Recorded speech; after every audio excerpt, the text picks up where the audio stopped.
বিসমিল্লাহির রহমানির রহিম। সুপ্রিয় শিক্ষার্থীরা, যারা একাদশ শ্রেণীতে রয়েছ, ব্যবসায় শিক্ষা শাখার সকল শিক্ষার্থীকে অনলাইন ক্লাসে স্বাগত জানাচ্ছি। আমি তোমাদের সাথে রয়েছি তোমাদের শিক্ষক শহীদুল আলম, প্রভাষক, ব্যবস্থাপনা বিভাগ।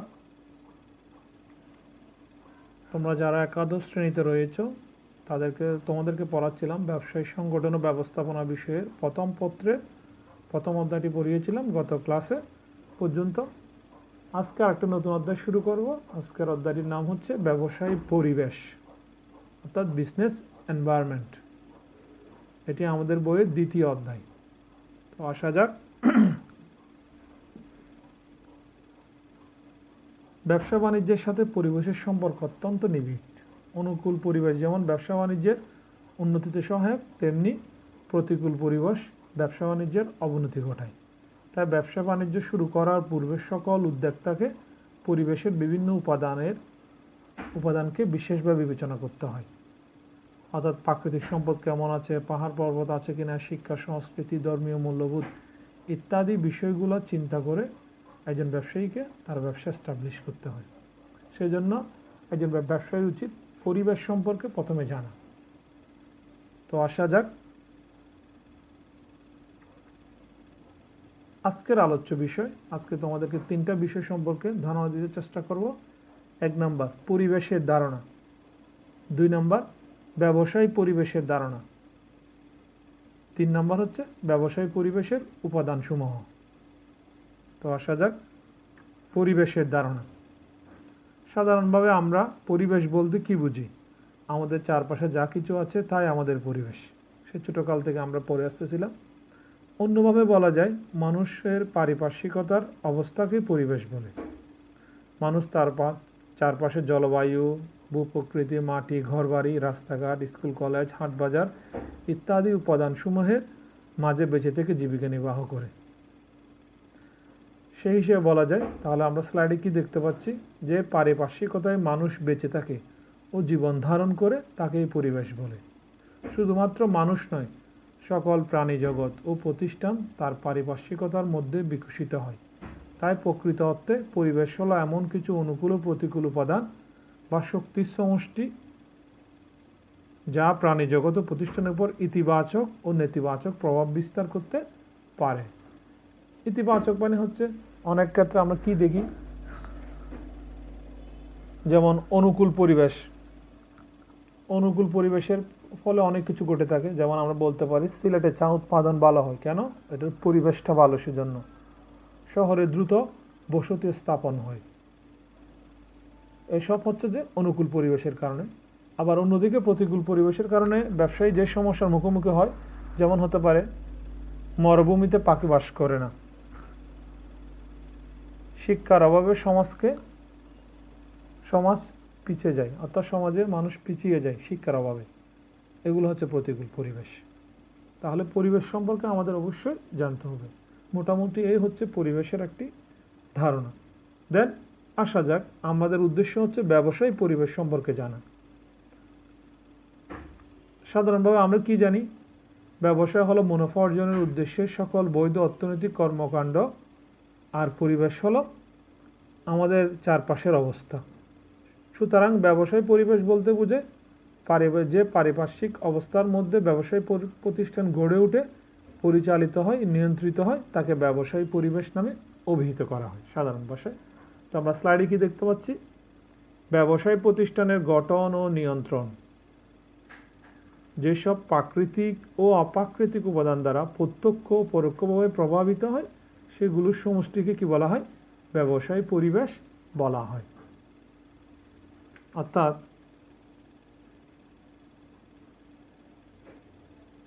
ব্যবসায় সবসময় কিছু না কিছু উপাদানের সমষ্টি, মানে উপাদান নিয়ে গঠিত। এই উপাদানগুলো দ্বারা ব্যবসাটা কি হয়? বাহ্যিক, অর্থাৎ প্রাকৃতিক অপ্রাকৃতিক উপাদানগুলো দ্বারা সবসময় প্রভাবিত হয়।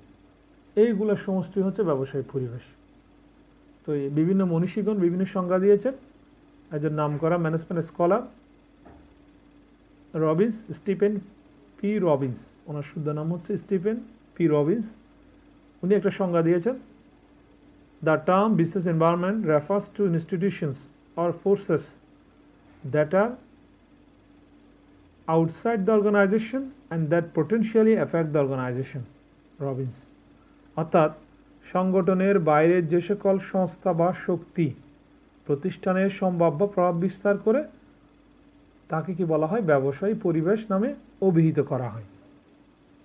তাহলে আমরা এক কথায় কি বলতে পারি, ব্যবসায় সংগঠনসমূহ প্রাকৃতিক ও অপ্রাকৃতিক যেসব উপাদানসমূহ দ্বারা প্রভাবিত হয়ে যে সকল উপাদানসমূহ দ্বারা প্রভাবিত হয়ে ব্যবসায়িক কার্যক্রম পরিচালনার মাধ্যমে মুনাফা অর্জন ও ভোক্তাদের সন্তুষ্টি বিধানের চেষ্টা চালায়, এই সব কিছুর সমষ্টিকে কি বলা হয়, ব্যবসায়ী পরিবেশ নামে অভিহিত করা হয়। দেন আসা যাক পরবর্তী স্টেপস। ব্যবসায়ী পরিবেশের উপাদানসমূহ।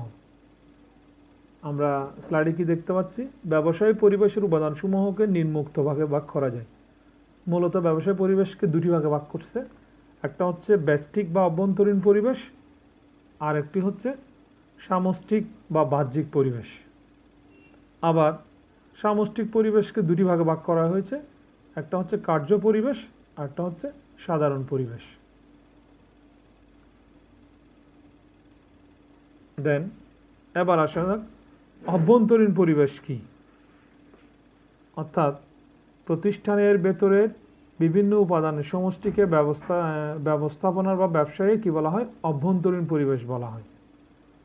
এটা মূলত অনেকগুলো উপাদান নিয়ে গঠিত, সেগুলো হচ্ছে 1 নাম্বার মালিক বা শেয়ার হোল্ডার। শেয়ার হোল্ডারগণ হচ্ছে কোম্পানির মূল মালিক। ব্যবস্থাপককে মালিক পক্ষের সাথে সুসম্পর্ক বজায় রেখে তাদের স্বার্থ উন্নয়নের পক্ষে কাজ করতে হয়। প্রধানত মালিক পক্ষের স্বার্থ রক্ষা করাই ব্যবস্থাপককে কার্য পরিচালনার উপর জোর দিতে হয়। দেন পরিচালনা পর্ষদ, শেয়ার হোল্ডার কর্তৃক নির্বাচিত পরিচালক, অর্থাৎ পরিচালনা পর্ষদে মূলত কোম্পানির নীতি নির্ধারণ ও পরিকল্পনা প্রণয়ন করে থাকেন। পরিচালনা পর্ষদ কর্তৃক গৃহীত সিদ্ধান্ত মোতাবেক ব্যবস্থাপনার কার্যক্রম পরিচালিত হয়। দেন জনশক্তি অর্থাৎ ম্যান পাওয়ার, জনশক্তির মাধ্যমে ব্যবসায়ের সব ধরনের কর্মকাণ্ড পরিচালিত হয়। জনশক্তি দক্ষ অভিজ্ঞ হলে সহজে লক্ষ্য অর্জন করা যায়। যোগ্য ও দক্ষ জনশক্তির অভাবে প্রতিষ্ঠানের উন্নয়ন ব্যাহত হয়, আবার লক্ষ্য অর্জনও অসম্ভব হয়ে পড়ে। দেন অভ্যন্তরীণ নীতি ও পদ্ধতি, প্রতিষ্ঠানের অভ্যন্তরে পরিচালনা সংক্রান্ত নীতিমালা ও পদ্ধতি প্রণীত হয়। প্রতিষ্ঠানের নীতিমালা প্রণয়ন ও বাস্তবায়নের উপরে প্রধানত এর সাফল্য নির্ভরশীল, অর্থাৎ মালিক পক্ষ বা পরিচালনা পর্ষদে এই নিয়মকানুনগুলো প্রবর্তন করে থাকেন। দেন লাস্ট ওয়ান প্রাতিষ্ঠানিক সংস্কৃতি, প্রাতিষ্ঠানিক নীতি আদর্শ মূল্যবোধের উপরে এর সংস্কৃতি গড়ে উঠে থাকে। সুষ্ঠু প্রাতিষ্ঠানিক সাংস্কৃতিক পরিবেশ ব্যবস্থাপক সুন্দরভাবে কাজ করতে পারে। সহায়ক সাংস্কৃতিক পরিবেশে প্রাতিষ্ঠানিক উন্নয়ন ও সম্প্রসারণ সহজ হয়। সেই হিসাবে ব্যবস্থাপকের উচিত প্রাতিষ্ঠানিক সংস্কৃতিটা যেন সুন্দর তাকে সেই দিকে নজর রাখা, অর্থাৎ মালিক পক্ষের উচিত এ বিষয়ে নজরদারি করা। দেন বাহ্যিক পরিবেশ, প্রতিষ্ঠানের বাইরে অবস্থিত যেসব উপাদান ব্যবসায়ী কর্তৃক অনিয়ন্ত্রণযোগ্য সেগুলির সমষ্টি হল বাহ্যিক উপাদান। আবার বাহ্যিক উপাদান থেকে দুটি ভাগে ভাগ করা হয়েছে, একটা হচ্ছে কার্য পরিবেশ আরটা হচ্ছে সাধারণ পরিবেশ। কার্য পরিবেশ কি,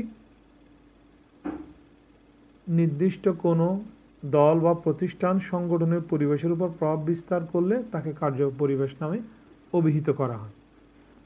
আবার কার্য পরিবেশগুলো অনেকগুলো অংশ নিয়ে গঠিত, যেমন হতে পারে ক্রেতাগণ প্রতিষ্ঠানের উৎপাদিত পণ্য বা সেবা ক্রয় করে এবং ভোক্তা তা ভোগ করে, তাই ভোক্তার সন্তুষ্টি, ক্রেতার ক্রয় ক্ষমতা, চাহিদা প্রভৃতি ব্যবস্থাপকীয় কার্যাবলীকে প্রভাবিত করে থাকে। দেন সরবরাহকারী তো সাপ্লায়ার, সরবরাহকারী কর্তৃক কাঁচামাল, যন্ত্রাংশ, জ্বালানি সরবরাহ স্বাভাবিক ও নিশ্চিত হলে উৎপাদন প্রক্রিয়া স্বাভাবিক থাকে, অর্থাৎ উৎপাদন কার্যক্রম ব্যাহত হয় না। সেজন্য সরবরাহকারীর দিকেও ব্যবসায়ীকে কি দিতে হবে, নজর দিতে হবে। যিনি ব্যবস্থাপক তিনি সরবরাহকারীদের সাথে ভালো সম্পর্ক রক্ষা করবেন। দেন প্রতিযোগিতার সাথে পাল্লা দিয়ে ব্যবসায়ী ব্যবসায়ী প্রতিষ্ঠানকে টিকে থাকতে হয়, তাই প্রতিযোগিতা মোকাবেলার ব্যবস্থাপককে নানা ধরনের পদক্ষেপ গ্রহণ করতে হয়। প্রতিযোগীর ব্যবসায়ী পরিকল্পনা তথা কৌশল মোকাবেলা করার লক্ষ্যে ব্যবসায়ীকে নতুন নতুন পরিকল্পনা ও কৌশল প্রণয়ন করতে হয়। দেন আইন প্রয়োগকারী সংস্থা, এটাও আরেকটা গুরুত্বপূর্ণ বিষয়। আইন শৃঙ্খলা উন্নত ও নিরাপদ না হলে ব্যবসায় পরিচালনা অসম্ভব হয়ে পড়ে। তাই আইন প্রণয়ন ও প্রয়োগের উপর প্রাতিষ্ঠানিক সাফল্য ব্যর্থতা অনেকাংশে নির্ভরশীল।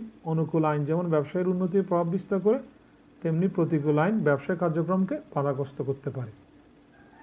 দেন লাস্ট ওয়ান, স্বার্থ সংশ্লিষ্ট গ্রুপ। প্রতিষ্ঠানের সাথে প্রত্যক্ষ ও পরোক্ষভাবে জড়িত বিভিন্ন স্বার্থ সংশ্লিষ্ট দল ব্যবসায়ে প্রভাব বিস্তার করে থাকে।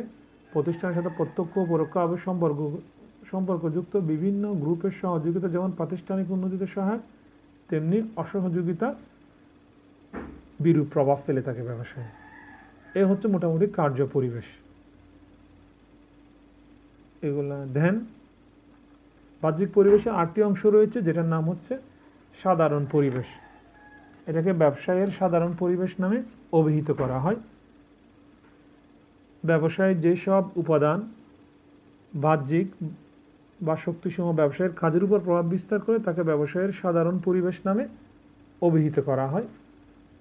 এটা হতে পারে যেমন কি প্রাকৃতিক পরিবেশ, প্রাকৃতিকভাবে সৃষ্ট উপাদানের সমন্বয়ে যে পরিবেশ গড়ে ওঠে তাকে প্রাকৃতিক পরিবেশ নামে বা ভৌগোলিক পরিবেশ নামে অভিহিত করা হয়।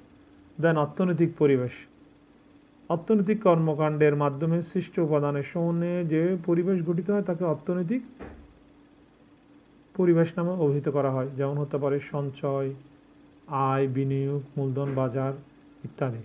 দেন সামাজিক পরিবেশ, শিল্প কারখানা গড়ে তোলা এবং ব্যবসায় বাণিজ্যে প্রসারের ক্ষেত্রে সামাজিক পরিবেশ আরেকটি গুরুত্বপূর্ণ বিষয়।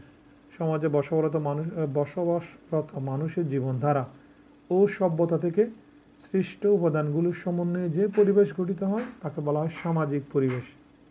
যেমন হতে পারে শিক্ষা, চিন্তা চেতনা, জনসংখ্যা, শিক্ষা প্রতিষ্ঠান ইত্যাদি। দেন রাজনৈতিক পরিবেশ, রাজনীতি থেকে সৃষ্ট বা রাজনীতির সাথে সংশ্লিষ্ট উপাদানগুলোর সমন্বয়ে যে পরিবেশ সৃষ্টি হয় তাকে রাজনৈতিক পরিবেশ নামে অভিহিত করা হয়। যেমন স্থিতিশীল রাজনৈতিক পরিবেশ বা পরিস্থিতি, আইন শৃঙ্খলা, রাজনৈতিক দল, সরকার ও সরকারের নীতি ইত্যাদি। দেন ধর্মীয় পরিবেশ, পৃথিবীতে বিভিন্ন ধর্মের লোক আছে, সেই হিসেবে যখন কোনো ব্যবসা প্রতিষ্ঠান কোনো জায়গায় ব্যবসা করতে যাবে তাদেরকে ধর্মীয় বিষয়টাকেও গুরুত্ব দিতে হবে।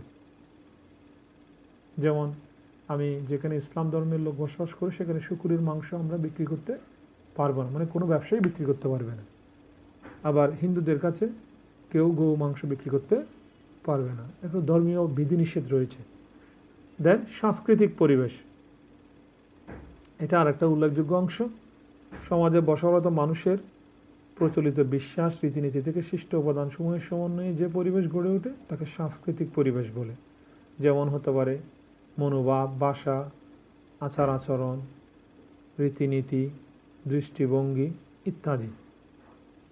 দেন আইনগত পরিবেশ, যে আইনি কাঠামোর মধ্যে ব্যবসায় গঠিত, পরিচালিত, নিয়ন্ত্রিত হয় তাকে আইনগত পরিবেশ বলে। এই পরিবেশের অংশ হতে পারে বাণিজ্যিক আইন, শিল্প আইন, শ্রম আইন ইত্যাদি। দেন প্রযুক্তিগত পরিবেশ, যে সকল শক্তির সমন্বয়ে নতুন নতুন পণ্য ও সেবা উৎপন্ন হয় এবং ভোক্তার চাহিদা সৃষ্টি ও চাহিদা পূরণে অবদান রাখে, সে সকল শক্তির সমন্বিত রূপে হলো প্রযুক্তিগত পরিবেশ। যেমন আজকাল আধুনিক যুগের ইন্টারনেট, ইমেইল, কম্পিউটার, ই ব্যাংকিং সবকিছুই প্রযুক্তিগত পরিবেশের অংশ। মূলত এই হচ্ছে ব্যবসায়ী পরিবেশের বিভিন্ন ধরনের উপাদানসমূহ। তাহলে আজকে আমরা কি শিখলাম? আজকে আমরা 3টা বিষয় সম্পর্কে জানলাম। একটা হচ্ছে পরিবেশ কি, ব্যবসায়ী পরিবেশ কি, ব্যবসায়ী পরিবেশের বিভিন্ন ধরনের উপাদানসমূহ সম্পর্কে জানতে পারলাম।